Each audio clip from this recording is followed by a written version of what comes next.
Good afternoon. My name is Mark Mullins. I'm a professor of Japanese Studies in the School of Cultures, Languages, and Linguistics. And it's been my honor today, along with Professor Wainwright, to co-host Khenpo for this public lecture. And my role today is to serve as moderator for the short Q&A period that we have time for.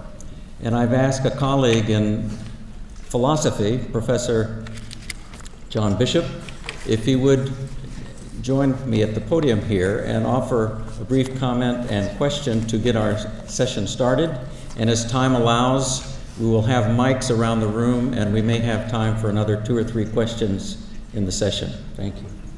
Thank you. Good afternoon, everybody. Thank you, Khenpo, for the privilege of listening to your teaching. And I think you set before us a clear vision of the treasure that every religion is to humanity, and the importance of guarding that treasure when we are fortunate enough as individuals to have a religion, to stay within that religion and learn its treasures, but also take that further step that you are urging us to take, where we share with one another and we learn from one another.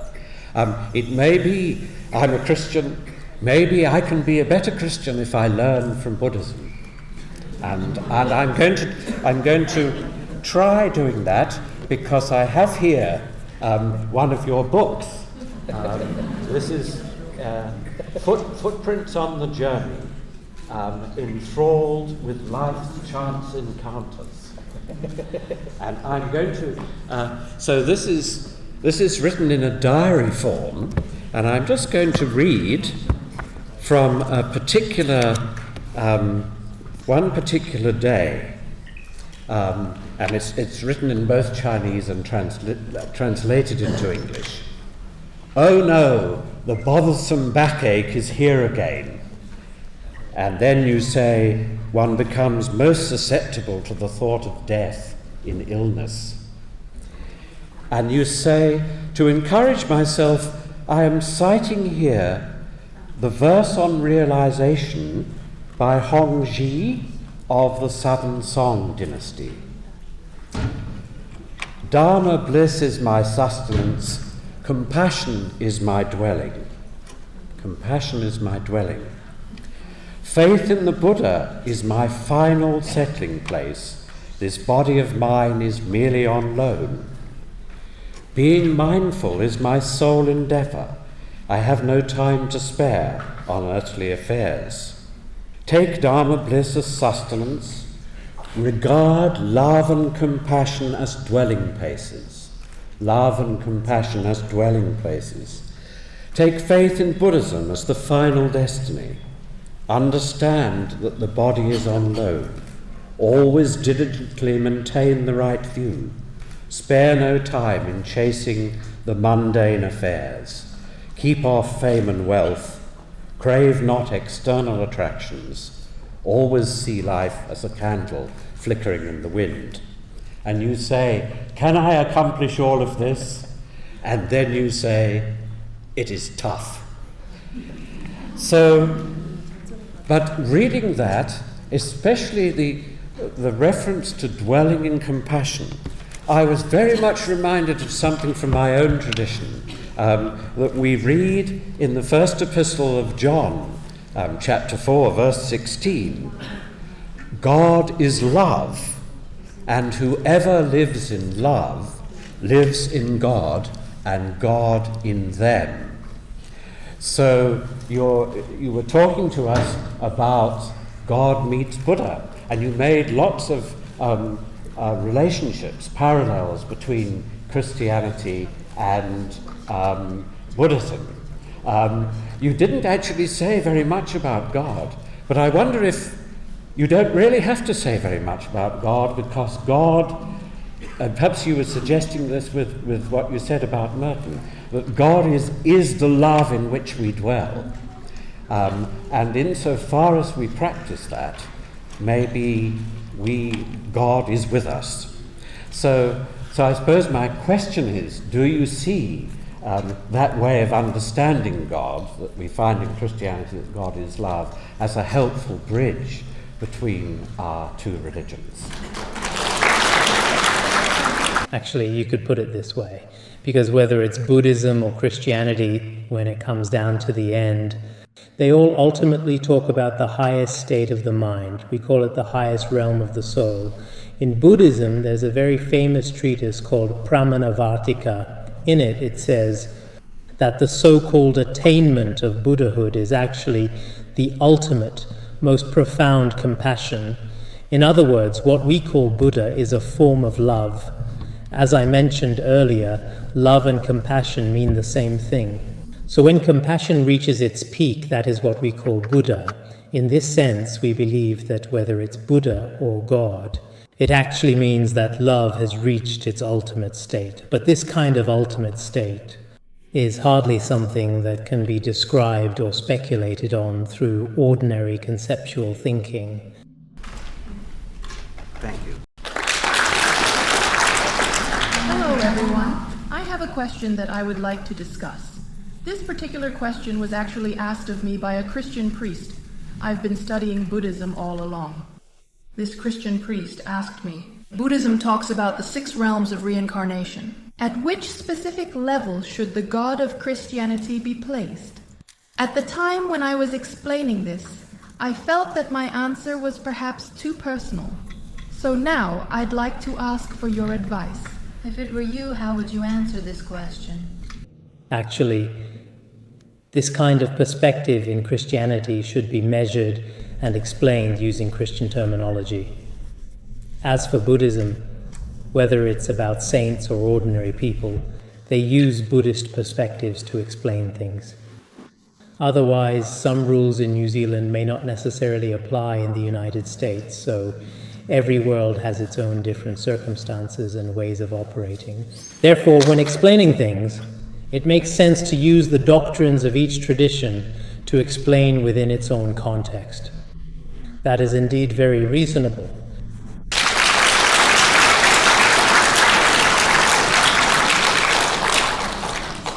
Khenpo, thank you. You discussed the similarities, commonalities between different religions. I had a question about the religious versus the secular. And while I can't imagine someone saying, I'm a Christian, but I'm not religious, I can imagine someone saying, I'm a Buddhist, but I'm not religious.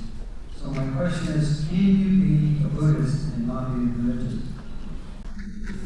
So I wonder, is there a case where someone in New Zealand is a person and someone in Australia is also actually a person? But is it possible that the person in New Zealand is not a person, yet he is still a person, right? Can you answer that for me? If you can, I can also give you an answer. Is it that I didn't understand? Is that what he means? What he means is that he is either a Christian or a Buddhist. Can he say, I'm not a follower of any religion? But both Christianity and Buddhism are religions. That might be hard to say, right? They are both people, right?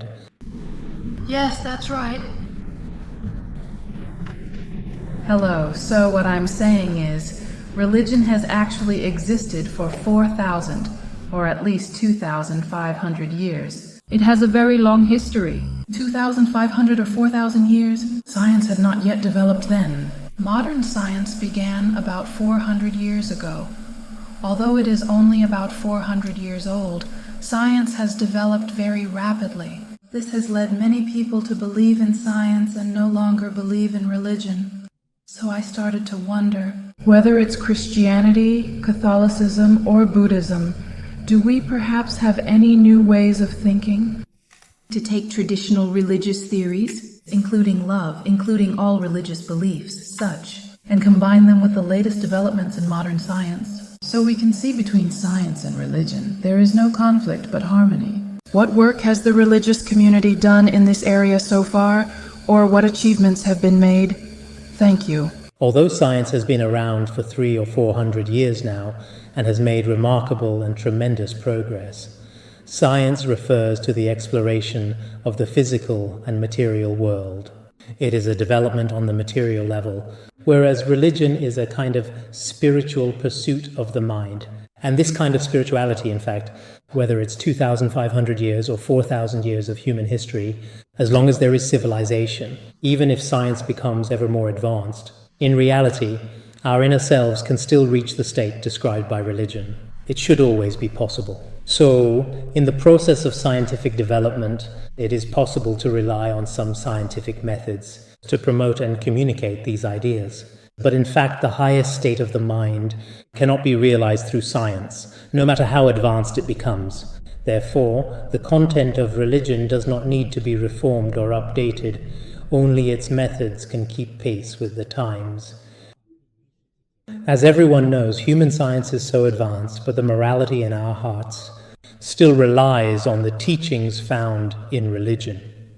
The fundamental values taught in religion, including those taught in Buddhism, such as not stealing, not killing, not engaging in sexual misconduct, and not lying, these are spiritual precepts that have existed for over 2,000 years, yet people still need them today.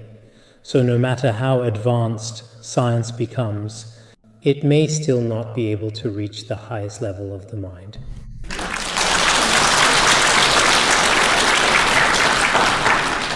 Respected Khenpo, hello. I have two questions for you. The first is, whenever we turn on the TV news or the internet, we see that at every moment, all over the world, natural disasters or man-made accidents are happening. At such times, it truly feels like human life is indeed so small and fragile. I would like to ask, how should we view this phenomenon? The second question is, many various religions around the world believe that people have past and future lives. Buddhism teaches rebirth in 6 realms. May I ask, do past and future lives exist? Regarding the first question, human life is indeed so fragile. Whether we are traveling by car or by plane, at any moment we could suddenly depart from this world. One minute we are here, and the very next minute, unexpectedly, we may leave this world. Therefore, in Buddhism, there is often a practice called contemplating the impermanence of death. When you are alive, you should try your best to do the things that need to be done. At every moment, you should keep the final moment in mind. In this way, when the end truly comes, and when sudden, unexpected death finally strikes, you will be somewhat prepared. So regarding this particular aspect, it is reasonable to have some systematic study. Secondly, I believe that people do indeed have past and future lives. This is a rather lengthy topic to discuss. In the past, at Nanjing University and Northwest University, as well as in some other courses, I have also cited a lot of scientific and Buddhist evidence to explain this. At the same time, I have also translated a very well-known and respected book in Tibetan Buddhism called On Past and Present Lives. This book also draws on classical references and presents some irrefutable evidence. So I think if you really have such doubts, you might need to spend some time studying this. Then you can truly understand that past and future lives do exist. I would like to ask Khenpo to help us imagine what would happen if God really met the Buddha. I think if God truly met the Buddha, there would be no conflict of interest between them. There would be no jealousy or anger. It would be entirely about love, deep compassion and wisdom. So I think it would far surpass the interactions between ordinary Easterners and Westerners. It should be something truly wonderful. Of course, there are different viewpoints on this. I think when I was at Sun Yat-sen University before, I talked a little more in detail in general regarding Christianity. In fact, Jesus from Christianity was in the Himalayas. He also had experiences of studying there and was influenced by Buddhist thought. This is something I've mentioned before, citing other sources as well. Overall, I would say, when the ideas of Buddhism and Christianity are integrated into one, in fact, it means the Buddha meets God and God meets the Buddha. At that time, much of the crying and wailing in the world would also be reduced. Therefore, we sincerely hope that all brothers and sisters and all living beings as well, everyone would have a deep sense of harmony, a heartfelt cohesion, and a sense of unity. With this, the world would feel very warm. But for a guilty person who is indeed truly without faith, which one will be born of demon? So, in moments like these, who should we truly place our trust in? We start from the fundamental doctrines and ideas of Christianity, as well as those of Buddhism. You can also see it. They actually have the remarkable ability to completely and genuinely forgive any and all sinners, no matter what they have done in the past, including those people who have harmed you. In fact, they treat others with genuine understanding and wisdom and deep, compassionate love. This is evident from Jesus' own sacrifice, that is, when he ultimately manifested indeed his passing away on the cross, as well as from related stories about the Buddha in the biography of the Master, was also for the benefit of certain sentient beings, sacrificing their own most precious life. So looking at these stories, it is a symbol of pure, selfless, and truly unconditional love that knows no bounds. Such truly selfless love, in fact, is able to attract countless sentient beings from all walks of life. Therefore, we feel that in this world, only this kind of truly selfless and unconditional love can bring even more happiness and joy into our lives in the world. It is actually the most attractive thing of all. What is most frightening for us is selfish possession, or purposefully, and in a calculated and intentional manner, taking possession of other people's rights and their wealth. Therefore, in this world, all forms of love, in reality, I believe that many are actually, in essence, a kind of love for one's own benefit.